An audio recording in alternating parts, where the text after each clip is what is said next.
जोहार, जय आदिवासी, जय भील प्रदेश। आज आपके गांव में हम पहली बार नहीं आए हैं। यह जो आदिवासी परिवार चिंतन शिविर है, यह सबसे पहले अगर शुरू हुआ तो आपके गुजरात से ही हुआ था। 2014 से आदिवासी परिवार बना था और इस गुजरात के अंदर इतने जन जागरण हुए। उसके बाद फिर हमारे मध्य प्रदेश में आया।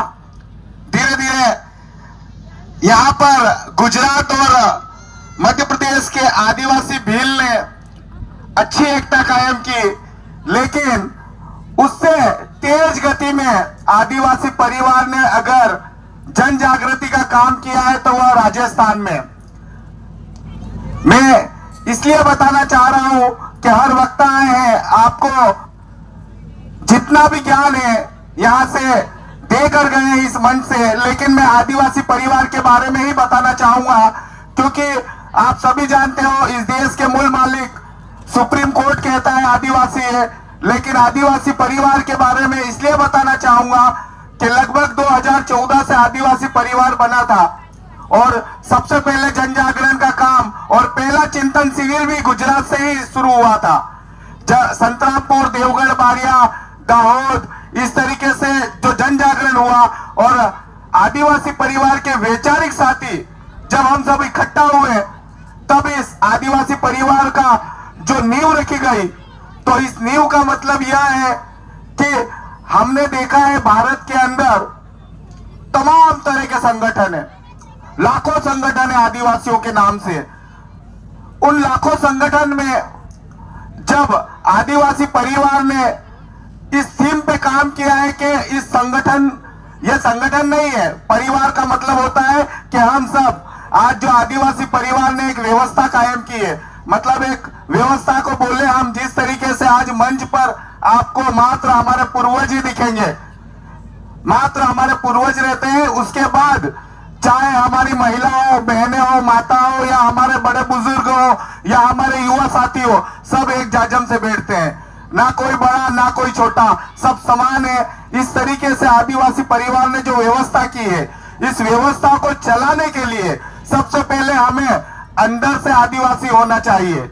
चाहे हम जय आदिवासी बोले, जय जोहार बोले, लेकिन अंदर से, दिल से हमें एहसास होना चाहिए कि हम आदिवासी क्यों हैं। जब तक आदिवासियों के बारे में हम इस तरीके से जो आज जो जाजम बैठा है इस तरीके से निर्णय लेंगे तो ही हम सफल हो पाएंगे। और जय भील प्रदेश जो बोलते हैं, यह भील प्रदेश का सपना हम इसी तरीके से साकार कर पाएंगे।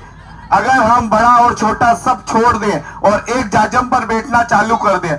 हमारी जो मूल परेशानी क्या है, हमारा जो हम समाज के लिए एकजुट हो जाते हैं, समाज के लिए एकजुट होकर आ जाते हैं, लेकिन जब राजनीतिक होती है, जब चुनाव आते हैं, तब हम कहीं ना कहीं बिखर जाते हैं।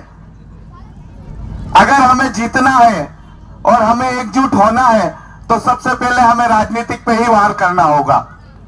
जब तक हमारा जनप्रतिनिधि विधानसभा और लोकसभा में नहीं भेजोगे तब तक हमारा उद्धार असंभव है। और इस व्यवस्था को भी आदिवासी परिवार ने एक मजबूत इरादे के साथ नई पार्टी लॉन्च की है। पहले हम कमल कांग्रेस को वोट देते थे, लेकिन अब हमारी खुद की पार्टी है जिसका नाम है भारत आदिवासी पार्टी। हमारी खुद की पार्टी है, उस पार्टी को आप मजबूती के साथ मजबूत कीजिए। राजस्थान में 3 विधायक हो चुके हैं, मध्य प्रदेश में हमारा 1 विधायक हो चुका है। लेकिन मैं इसलिए बोल रहा हूं कि जो आदिवासी परिवार है, उस परिवार के कई तमाम तरह के छोटे छोटे संगठन है जिससे हमें जुड़ना मिलेगा। हम देखा जाए तो हर तरह के चिंतन शिविर में वक्ता आते हैं, जानकारी दे के जाते हैं, लेकिन आप छोटे छोटे पाकट बैठक रखिए और वैचारिक आदिवासी परिवार के साथियों से विचार कीजिए, तर्क वितर्क कीजिए, तब आपको पता चलेगा कि संगठन किस लिए बनाया जाता है। और हम आज अगर पूरा दिन बिगाड़ के यहाँ बैठे हैं तो आदिवासी परिवार क्यों बना है इसके बारे में भी विचार कीजिए। आदिवासी परिवार एक ऐसा विचारधारा है जो पूरे भारत के अंदर आपको कहीं देखना नहीं मिलेगी। तमाम तरह के संगठन है, सब आदिवासियों के हित के लिए काम करते हैं, लेकिन आदिवासी परिवार एक ऐसा संगठन है जिसने छोटे से लेकर बड़े तक को समझा है, उसके विचार को जाना है और क्या चाहता है आदिवासी, और क्या इस देश के आदिवासियों को किस तरीके से न्याय मिलेगा, इस व्यवस्थाओं को पूरी तरीके से आदिवासी परिवार ने मजबूती के साथ उन वैचारिक साथियों को परिपक्व किया है। और उन वैचारिक साथियों को भी मैं नमन करूंगा कि आपने आदिवासी परिवार को आगे बढ़ाने के लिए जितनी भी जी जान से मेहनत की है, बहुत बहुत धन्यवाद। जोहार, जय भील प्रदेश।